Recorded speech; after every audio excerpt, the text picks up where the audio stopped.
جو बेहुदा कलाम से बचते हैं। वल्लज़ीना हुम लिज़्ज़काति फ़ाइलून, बड़ी तवज्जो। और वो लोग जो ज़कात देते हैं, अपने रिज़्क़ हलाल जो है, ज़कात फ़र्ज़ है, उसकी ज़कात देते हैं, वो लोग भी कामयाब हैं। देखें हम ज़कात कितनी लोग ज़कात देते हैं।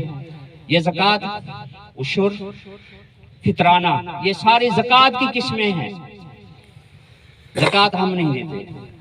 सारे मेरे ख्याल जितने लोग बैठे हैं सारे जिम्मेदार होंगे। कोई मुरब्बे का होगा, कोई कनाल का, दो का, तकरीबन सारे लोग जिम्मेदार बैठे हैं। कभी हमने उशुर निकाला है जमीन का?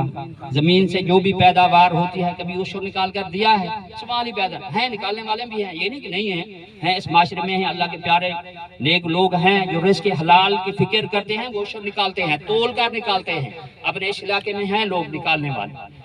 मैं अक्सर कहता रहता हूँ कि देहात में जितने जिम्मेदार लोग बैठे हैं सारे बैठे हैं, सही माने उशुर निकाल कर, कपास है, गंदम है, कमांद है, घास जो भी है, जमीन से जो भी चीज निकलती है, इसका सही माने उशुर निकाल कर अपनी उस बस्ती में, चक में, उस इलाके में गरीबों यतीमों में तकसीम कर दें। गुर्बत खत्म हो जाएगी। हुकूमत का पीटना पीट रहे हैं, हुकूमत इस तरह के, हम अपने गिरबान में झांकें कि हम क्या कर रहे हैं, माशरे में हम क्या कर रहे हैं। ताजिर लोग जिन पर ज़कात फर्ज है, ज़कात निकाल कर उस शहर में या गरीबों में तकसीम कर दे। कहने का मकसद है कि उशुर निकाल कर, ज़कात निकाल कर जो है गरीबों मिस्कीनों में तकसीम कर दें, गुर्बत खत्म हो जाएगी। हमारे यहाँ है ही ना ज़कात देते। अच्छा फितराना होता है ना, फितराना रमजान शरीफ में भला फोन करें सी फितराना 80 रुपए है, भला 81 रुपए दे दियो, खुदा ना खौफ करो, हमें 200 दे दियो। पुछ दिन वाला सी 81 वाला सी एहसान करने पे हजरात गिरामी ज़कात रिज़्क़ हलाल में से, रिज़्क़ हलाल कमाने वाले, बड़ी तवज्जो। जो मैं एक वाक़या बयान कर रहा हूँ, अर्ज कर रहा हूँ। एक औरत है, औरत हजरत अहमद बिन हम्बल रज़ी अल्लाह ताला अन्हु, सब कह दो रज़ी अल्लाह ताला अन्हु के ज़माना में ये चरखा काटती है, सूत जिसे हम कहते हैं, ये काट कर अपना गुजारा करती है। रात है, 14वीं का चांद है, रोशनी है, ये मकान की छत पर बैठकर सूत काट रही थी। इत्तेफाक ये हुआ कि वहां से एक ऊँटों का एक काफिला गुजरा वहां से, तो ऊँट के ऊपर एक चिराग था, रोशनी थी, और रोशनी उस छत पर पड़ी। जितनी देर वो काफिला चलता रहा, चिराग था उसके ऊपर, उस रोशनी में उसने, चिराग की रोशनी में उसने उस सूत काटा।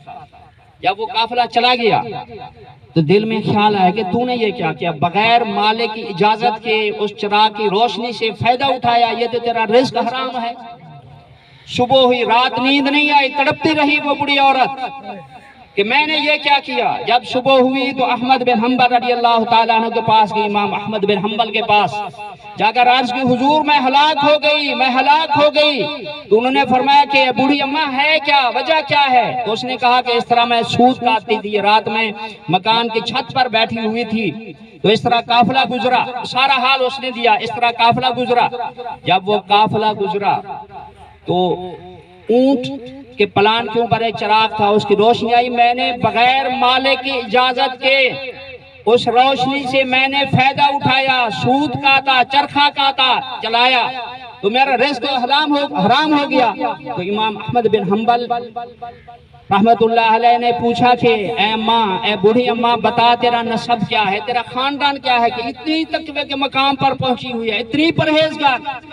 तो उसने कहा कि मैं बिशर हाफी शेख अबुल हारिस इसकी बहन हूँ। तो सुनो इमाम साहब का फतवा। उन्होंने फतवा दिया कि अम्मा तू तकवे के उस मकाम पर पहुंची है कि तेरे लिए वो हराम है, वरना शरीयत में हलाल है। वो थे रिज़्क़ हलाल कमाने वाले।